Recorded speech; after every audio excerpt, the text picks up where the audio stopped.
Hello, and welcome to the 2020 series presented by the New York Film Academy.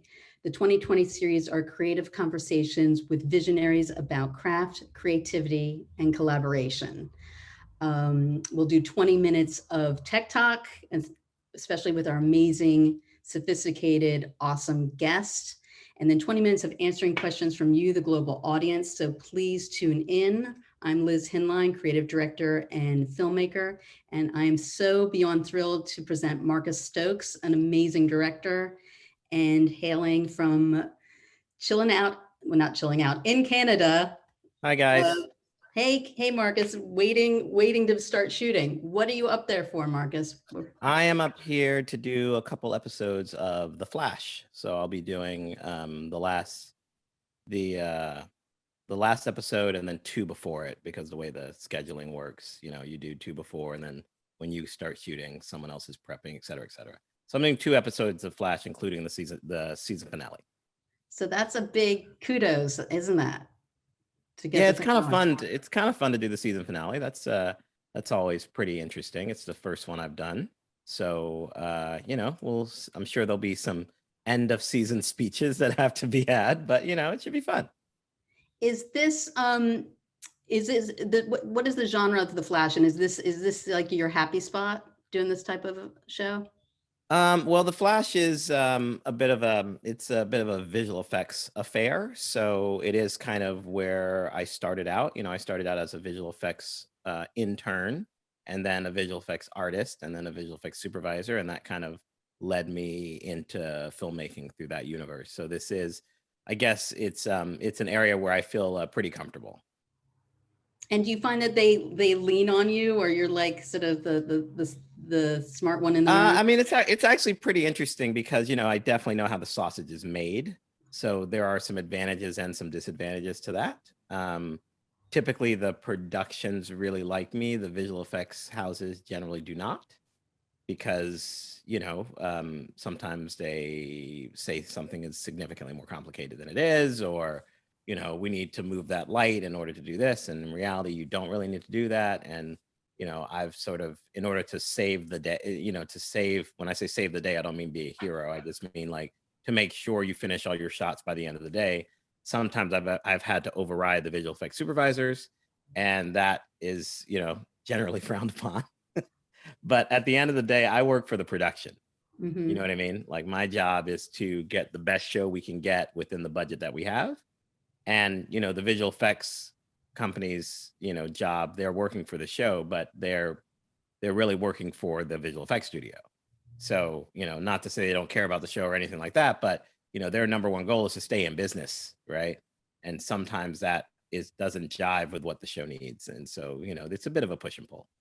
So tell me if I'm wrong, but you started out visual effects, and then what went in and you said, okay, I want more directing. Directing's my jam. I think just when I started out, I was up at UC Berkeley getting my graduate degree in architecture, and got an intern. I started doing more architecture on the computer, and then I had a little bit of a knack for it. And then I started doing a little bit of computer animation, basic sort of Pixar type stuff. And then I applied to an internship, and I was lucky enough to get it at Industrial Light and Magic, which is George Lucas's company that does Star Wars and all those things.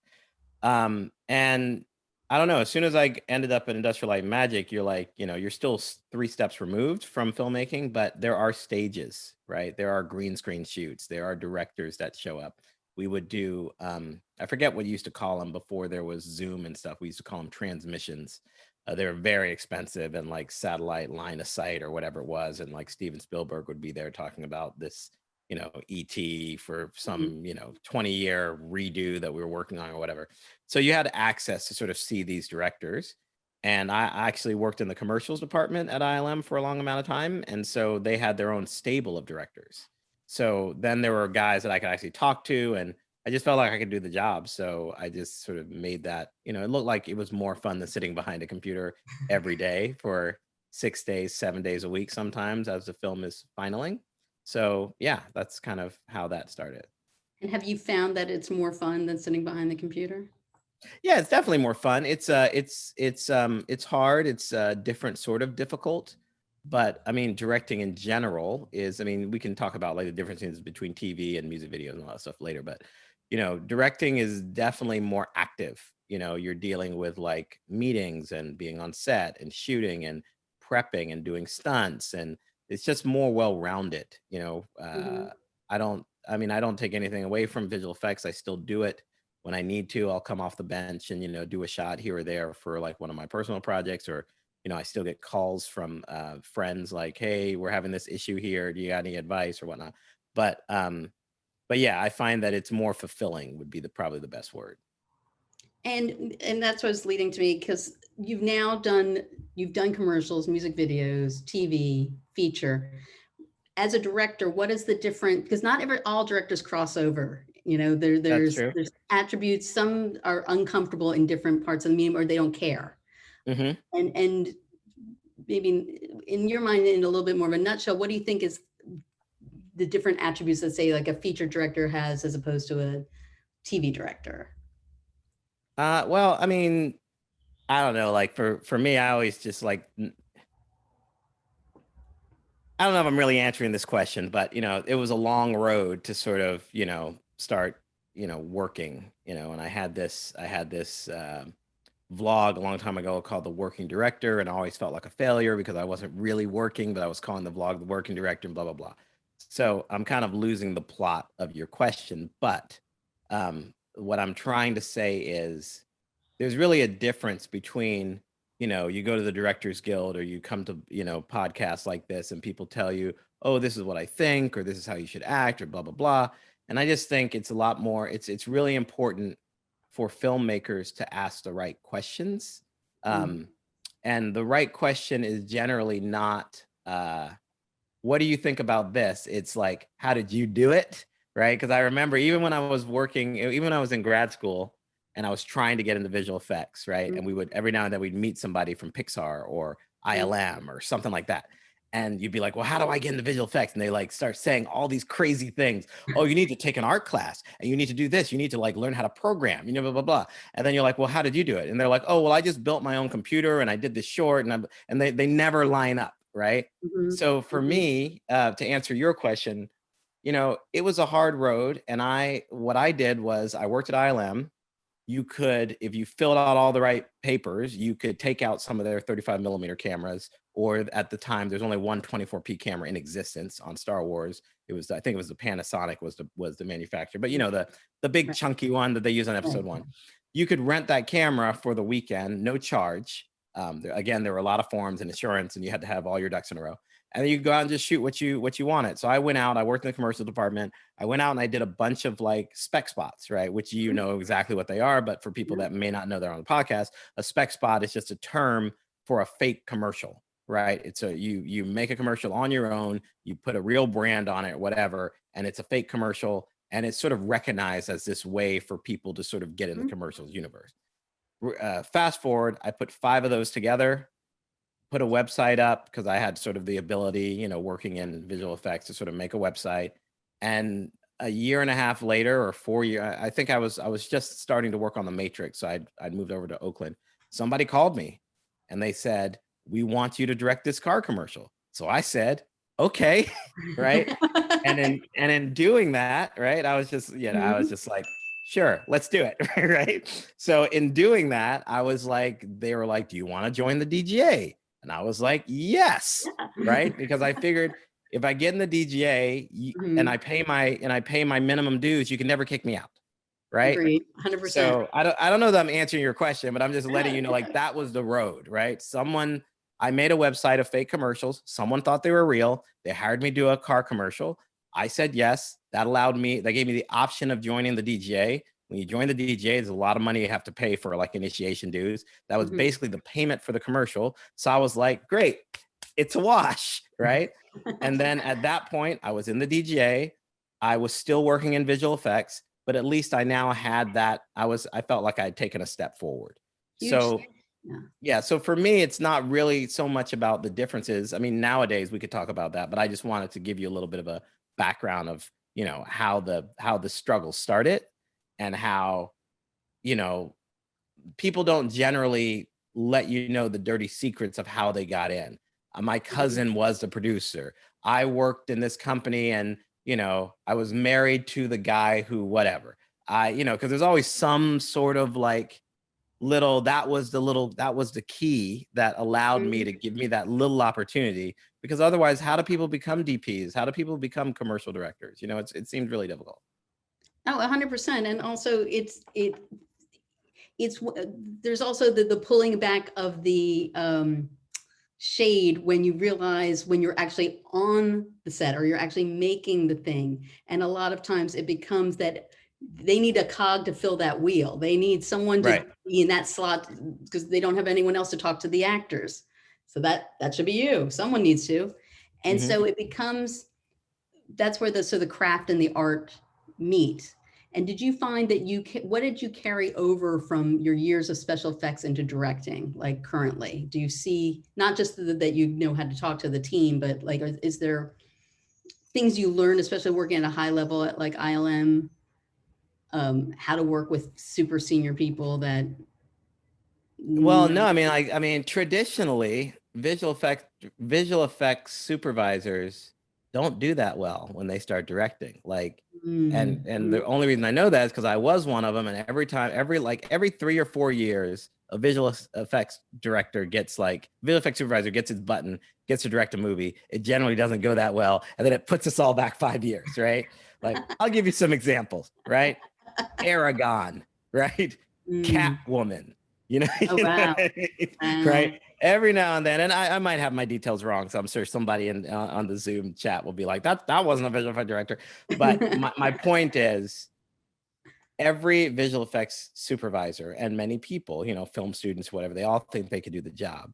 And then next thing you know, somehow through good fortune, they're on the set of some movie and they're in front of, you know, a John Malkovich or you know, an Angela Bassett or whatever, and they don't know how to talk to these actors, and it doesn't go that well. So for me, I think what's most important is knowing when you don't know anything, right? And so I've really never met a visual effects supervisor or a senior visual effects artist that didn't think he could direct. He or she. Oh, really? It's they all think. I remember I was at Digital Domain one time, and I'll never remember. It was this British guy, and we were talking about Panic Room. It was several years ago, and he was like, "I don't like David Fincher. I don't think he's very good." And I was like, "Oh, really?" Because, you know, he seems pretty successful to me. You know what I mean? Like, it's just really easy to sort of like talk down to somebody or like, you know, start sending shots. And what I did was I actually, you know, once I decided I wanted to be a director, you know, obviously I made all the spec spots, but then after that, I think I was working at Digital Domain. I just finished like iRobot or something. And they made it easy because they wanted to put me on a movie called Stealth. And if any of you remember Stealth, it was a movie with Jamie Foxx about a plane that becomes self-aware and they have to shoot it down. It was like a terrible movie, and you could read it in the script. And I told my supervisor, I was like, "This is a terrible movie." He's like, "Yeah, I know it's a terrible movie, but we're going to get to do all these cool visual effects." And I was like, "Well, that's not enough for me. You know, I don't want to just." So anyway, I quit. I went freelance, so to speak, and I started directing short films. So I directed short films. I, you know, through like random luck, ended up running into F. Gary Gray and Tim Story, and they kind of became mentors. And when I say random, I was in LA working in VFX at some small house, freelancing. Let's go to lunch. Okay, wait a second. I got to stop at the camera store. And what's the camera store on La Brea, the real popular LA one? I forget which one it is. I know what you're talking about. You know the one I'm talking about. This is really famous camera store on La Brea in Los Angeles. What is it? Paul Richardson? No, I don't remember the name of it, but it's the real big one. Sammy's. Yeah, it's Sammy's camera. Okay. And I was in there, and we went upstairs. I forget, like I didn't even need to go. It was the guy I was going to lunch with. Need to go to Sammy's camera. We went upstairs, and there's F. Gary Gray running around with a DSLR. Now, there's only like 5 known Black directors, right? There's F. Gary Gray, there's Tim Story, there's Anton Fuqua, there's Ava DuVernay, and that's about it, right? So because of that, like I was the only person in the store that knew who that was. Right. And I looked at my friend, I was like, "You know who that is?" He was like, "What are you talking about?" I was like, "That's F. Gary Gray over there, like Negotiator Friday." You know what I mean? And so I was just like, well, I got to go up and talk to him. Anyway, I went up and just, you know, talked to him, tried not to be like a super fan or whatever. And, Thankfully, he was doing something technical, so I could offer a little bit of, information. And then he kind of became a mentor, and through him, I met Tim Story. And so I started like shadowing those guys on their feature films. So that's a very long-winded way to say that I actually observed people doing the job on a daily basis to sort of fill the gaps between what I thought directing was and what it really was, right? And that's kind of your question really was, what did you bring from visual effects? Mhm. And I think it was the knowledge of knowing when I worked at ILM, everyone was a genius. You're the top of the field, right? This is the smartest people in the world. I actually that wrote like fluid dynamic simulators, right? Like we have to make an ocean. Okay, I'll figure out how to make one. So what you learn from that is just not being ashamed to ask somebody for help, not being ashamed to admit what you don't know, to understand the importance of precision, right? Like it can't just be okay, right? Right. Like at ILM, when we would look at dailies, people would be like, I still remember there was one day, and you can cut me off because I'm getting long-winded, but at one point, a guy was like, well, there's a problem over there. And one guy said, well, if they're looking over there, they're looking in the wrong spot. And the supervisor was like, stop right there. Stop right there. We are Industrial Light and Magic. We make the best visual effects that can be created today. We will not tell the audience not to look somewhere. It has to be right. And so those are some of the things. Yeah, that pixel over there has to, go back. It's important. Yeah. 100%, because it's the granular is the whole picture. Right. And just before we go off of that, what did you maybe in a nutshell learn from your mentors, or what's a takeaway that you wouldn't have learned if you hadn't been hanging out with these guys? Or I remember a few things. I'll try to keep them super short this time. Tim one time told me the importance of I don't know. He was like, Marcus, you got to know that sometimes it's okay to say I don't know. Like, I know you want to be a director and you want to have all the answers, but if he was like, for example, when the guy goes on this, in this baseball field, which way you gonna look? If you say I'm gonna look that way, then they're gonna put all the trucks behind you. Then you're gonna show up on the day and you can't look that way because there's a bunch of trucks there. If you say I don't know, then he's like, he grumbles a little bit, but he's like, well, I guess we'll have to decide where the trucks go or whatever, right? People are trying to get you to give them answers immediately, and that is your job. But every now and then, it's okay to say I don't know. The other thing is also Tim's story. It was on Ride Along, which was the Kevin Hart Ice Cube movie. And I think Samuel L. Jackson plays a part. Anyway, it was like 4:00 and Tim goes like this. I'm like, what's the matter? He's like, I got to go talk to Sam. And I said, why do you got to go talk to Sam? He's like, I'm going to his trailer. He goes, because his call time was 9 a.m. and it's 4:30 and we haven't used him yet. And if anything, if he blows up, I want it to happen in his trailer, not on set. So I'm going to go talk to him. You know what I mean? So, he also told me like, don't be afraid to apologize, even if it's not your fault. If it helps you get your movie made, like he said something along, I can't believe I'm telling all his stories, but he said something like, I'm not ashamed to dance like a chicken if it will get my movie made. So you got to take your ego out of it sometimes. And I learned, so to see somebody at that level, doing movies at the studio level, that is that humble. It was always really inspiring. Super inspiring.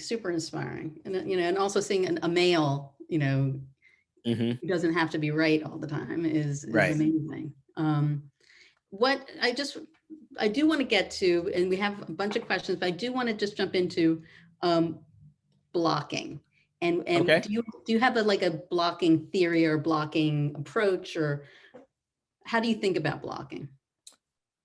Well, I think blocking is different per genre, right? So I mainly, at the moment, I've started moving into feature films, but at the moment I kind of focus in television. In television, blocking is rehearsal, meaning there is no rehearsal in TV, right? You don't like, oh, we're going to talk about tomorrow's scenes. That doesn't exist.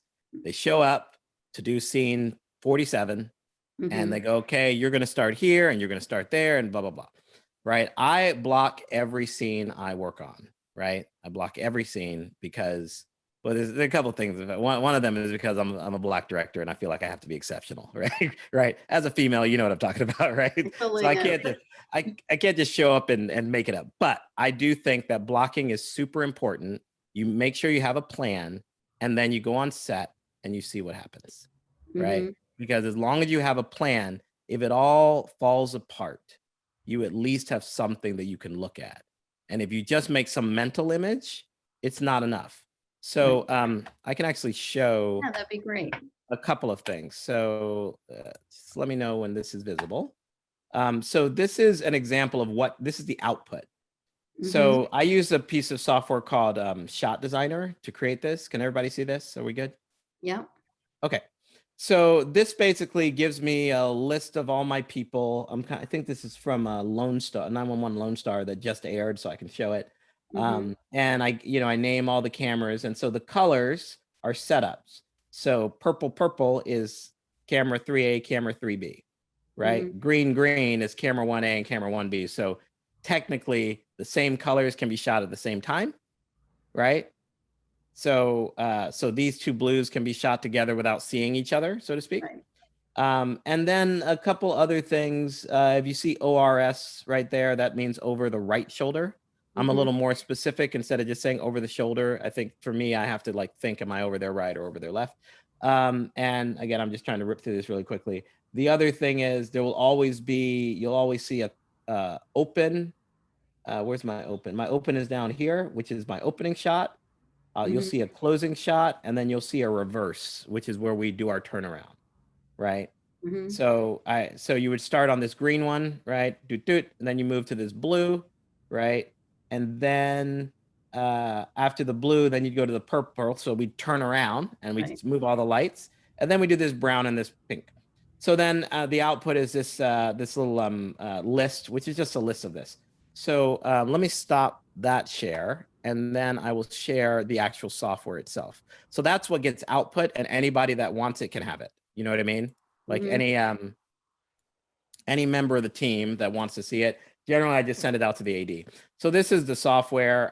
It runs on Mac and PC. It does take a while to sort of get used to it. It's a little bit finicky, but once you have a system, it kind of makes some sense. So I'm going to open a scene here, and this is like my Lone Star episode 206. And you can see here that I block every day, right? Every day. So if I just go into day one, I don't remember what these scenes are, so I'm just going to randomly open one. If I open scene 1, for example. Okay, so I kind of remember this. So this is 2 ladies, and they're talking about hiring someone to join the team, and they are in the EMT team. So this is their little ambulance. Marcus, right? I'm seeing I'm only seeing your Shot Designer cover page. I'm not seeing. Oh, okay. Stand by. I will try again. Stop. Let me try again. Okay. Tell me if we have more success. Anything? Oh, brilliant. Brilliant. Okay, great. Sorry about that, guys. So this is Shot Designer runs through something called Adobe Air, so it's not surprising that it kind of gets stuck sometimes. Probably not the best for presentation, but this is the dirty truth. So this is a scene about 2 people, right, who are outside of an ambulance, and there's just a little bit of movement here. The idea is this green person is going back and forth, pacing, right? At a certain point, the blue person gets in their way, and they look this way. And this, most people don't do this, but I think I actually animated this. I did not. Oh, rats. It is cool when it animates. It is super fun. I may have some that are animated, but I have to really look. But it does allow animation. For me, I tend to do it because it's quick for me because of my visual effects background. But when you build these scenes out, here's your shot list, right? You can highlight which camera's which. And the reason I do this rather than just sort of draw little pictures is because when you put the actual ambulance in there and it's the right size, right, relative, like, okay, the ambulance is really, when you're on the space, you could say it's really this big. Then you kind of know, like, can I fit a camera in this gap or not, right? If it's just a squiggle, you can go, oh yeah, I'll go here and I'll put a camera right here. Right there. Right. And you're like, well, where's the crew sit? Where's the guy that's running the cage? He'll never fit. Right. So when you're drawing it with your hand, sometimes you're like, that's okay. And then you get on set and it's not okay. And then you're in trouble. Right. So that's kind of the idea. Where's the midget that's going to be running that thing? So question for you is you show up, you have your plan. We can stop share if you want. Okay, copy. we show up, you have your plan, blah, blah. Number one on the call sheet, which is the big kahuna, they say, actually, I don't want to be, my character wouldn't pace because I'm really deep and I need to I just want to stand and think and not pace. So what do you do then? Well, that's interesting, right? Because I feel like at the end of the day, the actor wants to be in the power position, right? So this is all a sociology experiment, right? Because nobody wants to be told what to, meaning actors in television are pretty difficult relative to actors in feature films. I'm not sure. I'm not going to talk about how that happened or how we got where we are, but that's kind of where we are. And I think it's basically because when you get to season 7, you can create the show with any member except for you can replace any member but the cast, more or less, right? So that inherently gives the cast members, especially number one, sort of more power than the director, because they can get another director, but they can't get another lead actor. They can, but very rarely do they want to deal with that. So what I've found works for me best is give them a starting point and make them make as many decisions as possible, because then you are judging them and they aren't judging you, right? If you say, you start here and you walk over there and then you guys meet, they're going to say, I don't feel like I would do that.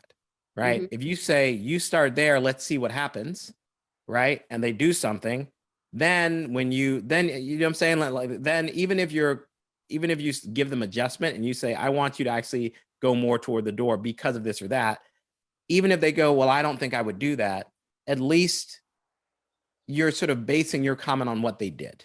Does that make any sense? 100%. So I'm just always trying to tilt the scale so that the performer is the one who is being judged, not my directorial ability.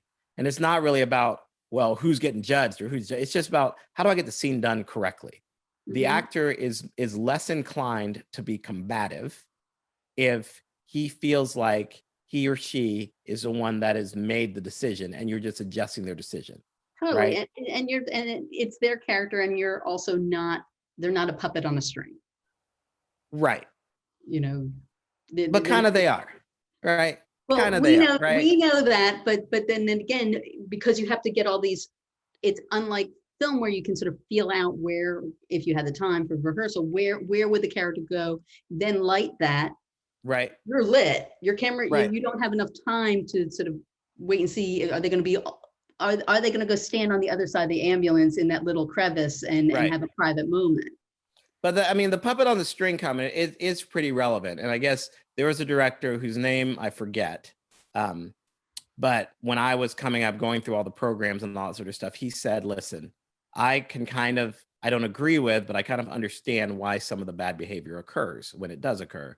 Because you've got to remember, you've got this actor, you're on season 4, right? Every day they're told when to show up. They walk in, they go to wardrobe, they're told what to wear. They're told what their makeup looks like, what their hair looks like. Then they come on set. They're told where to stand. They're told what to say, right? They're told how to feel. They're told everything. So the only thing they have any control over is their attitude, right? Right. So I feel like a lot of times you're just fighting to have some control over what they do. So if you can help them in that universe by saying, I just want you to start here. You're like, it says you come in the doorway. So why don't you start in the doorway? You start behind the desk and let's see what happens. And you give them their control. And I felt like when I was told that, you can kind of see where the actor's coming from, why they say, I don't want to stand here. Yeah, it's still not helpful. You still got to light the scene and you're the director. So you should be telling them what to do, but you got to know who you're up against, so to speak. Yeah. Yeah. And like you said before, your biggest thing is to deliver the show, please the showrunner and you have a bigger super objective, right? Than the little who gets to win this little ego moment. Facts. Facts. So, exactly. Liz is giving you guys facts. Listen up. I'm going to jump into the Q&A for a second. In the where was this? Christiane, I can pronounce her name. How is the process of describing the visual effects in the technical script? Greetings from Colombia. Oh, hello, Columbia. In the script, there is typically no description of the visual effects. It's just like it would be in a story. The spaceship crashes into the mountainside and explodes, right? Mm. That's it. So, which is great because then you're like, well, if we do it like this, it'll be goofy. I would suspect it gets out of control. It tries to self-correct. It just doesn't quite make it over the top of the mountain or whatever. There's sometimes when there's more description, but in general, it's pretty sparse. So then you have a lot of creative leeway to make Yeah. it cool. And you normally for those sort of sequences on like Flash or Supergirl or things, there's a storyboard process and you sit down with an artist and you guys come up with it and it's fun. Really fun. Mhm. Ashna asks, how do you usually decide on how many shots you want in a scene or how many kinds of shots you want in a scene? Good question. That is a great question. In television, your job is to cover it, right? So I would say you get one shot. That is your shot. Like before you kind of get a bunch of experience and like have your own take on the universe, I would suggest that if you're doing television, you pick one shot per scene. This is my shot. I want it to be this, right? Everything else is coverage, right? It's television. The showrunner wants to see everybody say their words on camera, meaning in a feature, you can have a whole scene where Liam Neeson is looking out the window and you're looking at the back of his head. You do that in television, you will never come back to that show. They need to see. So if you want to block it that way, then you got to hang a camera outside the window and look in at his face, right? You have to see more or less every actor say every line that they are scripted to say. So what that means is you have a master, you get coverage this side, you get coverage outside, you need the close-ups, maybe something wide to show the geography if you're on set. For example, if you're on set, the showrunner wants to see the set because they want to like feel like they got their money's worth, right? So you need to have a wide so you show the set. And you know, I know it kind of turns a little bit into like paint by numbers, but that's why you have your one shot. And when do you place in your schedule, when do you try to place that one shot? As early as possible. Good answer. Perfect. Zoe asks, what is something an actor can do to make your job as a director easier? What is something I mean, they can be cooperative. You gotta remember like these, because I don't like to bash the actors. Like I said, like I get it, right? Like for example, I'm on The Flash. The Flash is a hard show. Number one, his name is Grant. He works every day, right? For many hours. He's in many scenes.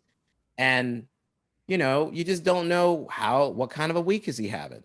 Is he coming off the crossover where he was just starring on Arrow and, you know, Legends of Tomorrow? And like, I feel like the actor just wants to know that you care about their situation, right? And you're not just like, well, this is my episode. I'm so excited. We're going to do all these amazing, difficult shots. You're going to take forever. You don't want to hear that. He doesn't get paid any more or less depending on how many hours he works every day. So there is a balance between getting all your crazy shots and giving him a break. Right. So if he just feels like, you know what, I'm gonna forego my shot in this scene so he can go home because it's Friday at 6 o'clock. Right. You know what I mean? Right. And so, and what do you mean? Like, give us a little more depth into a hard show. Flash is a hard show. What does that mean to you? I would say a hard show is probably a show that is technically more complicated in some aspect. Meaning, I would say that like teen dramas generally are easier shows, right? A show in which people go into a room and they talk, right? And then they're in a high school and they talk, or they're in bed and they talk, right? It's the more like melodramatic it is, in my opinion, the easier it is to execute. I'm not saying that the acting is any easier or any less significant. I'm just saying if it's a fighting show, if it's a cowboy show, if it's a space show, if it's a car racing show, something that has, like, I just finished doing 911 and 911 Lone Star. Those are difficult shows because they're fighting fires. I had one show where it was a minefield where some kids were caught in a minefield and they had to do a rescue and come off the fire, belay down off of this or whatever. It's all when someone says hard, I think they just mean technically complicated. Mm-hmm. Mm-hmm. And obviously those also take enormous amount of time to do and get enough coverage for. Yeah, like on I did an episode, it has not aired yet, so I can't be super specific about the details, but it was about a car had like crashed and was upside down, and the driver was still in the seat, right? And he's calling, I need help, right? That's kind of and then a rescue ensues. So in order to do that, you can't physically hang an actor upside down for 2.5 hours. So now we got to build a rig that's like a rotisserie chicken where the whole car goes like this, and then we shoot, and then we say cut, and it goes like this, right?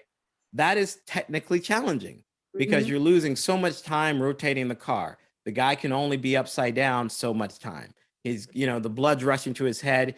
Is he gonna puke or not? Is he gonna like those are technical shows. Add to the fact that shot was a night shot, which meant we were doing it at 2:30 to 3:30 in the morning, right? That's what we mean by a hard show. Totally. But and on the other hand, that's probably those type of scenes get the crew amped up again, get them excited. Yeah. And well, I mean, I don't know. Like at 3 in the morning, I'm not sure how amped up that crew gets. You know what I mean? I mean, everybody's like, "Can we go home?" You know what I mean? We don't need to turn. We don't need the rotisserie chicken anymore. We need to pack it up. We actually did not make that day. We did not make that day because we were able to do the saving him, but the actual call when he was by himself, we had to bring the whole rotisserie chicken back to the stage and shoot that in like a dark box, which was fine because even when we shot the just him calling, we ran out of inversions, is what I called them. You know what I mean? Like where we could flip him upside down, like Inception. Right. That's my Inception sound effect. That's hot. Okay, last question. What for you from Daniele? What for you has been the best scene you've ever filmed? I guess for you at this point. I did my first feature during COVID last fall. We shot half of it in Italy and half of it in Guatemala. And when we went to Guatemala, we had to shoot this scene. Emile Hirsch is the star, where he was like trying to find the answers to the questions in the movie, and he finally finds this church, and he goes inside and talks to the priest, and comes out and sees somebody and runs off.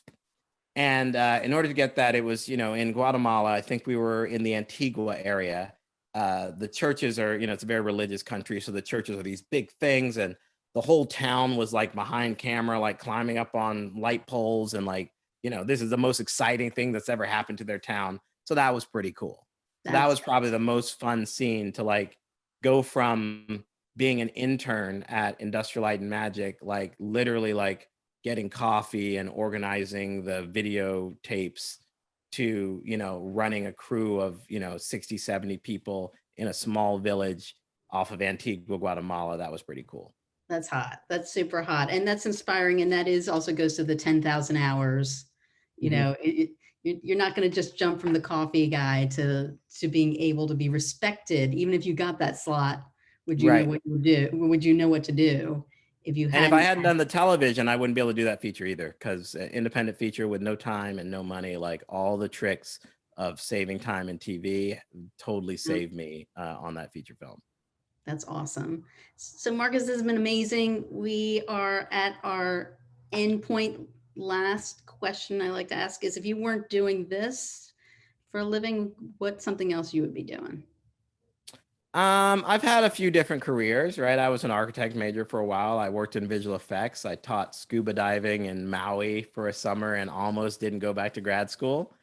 So if I wasn't doing this at this point, I think at this point I would need to be in the entertainment industry. So I would probably be writing, I guess, which isn't something that I particularly enjoy, but I find that I have a little bit of talent in that area, but I find it very difficult. right? Like I'm very happy with the results, and I've had a little bit of success of late with it, but I think that writing would be kind of the next best thing to directing. Although if given the choice between the two, I would much rather be a director than a writer, just because I enjoy it more. 100%. And where can people like see stuff of yours, or we have someone in the background, you just yell out your IG or your website or something? Yeah, I mean, my website is just my name, marcusstokes.com. I think my Instagram is the Marcus Stokes. Twitter is Marcus Stokes. Facebook is Marcus Stokes. So basically, if you go to marcusstokes.com, you can kind of find me. Awesome. Well, thank you so much. This has been such a joy. Have a great shoot. And that's that. All right. Thank you, guys. Thank you. Thank you, New York Film Academy, for always backing up and having the 2020. And see you soon. Bye, Marcus. Thank you. Bye.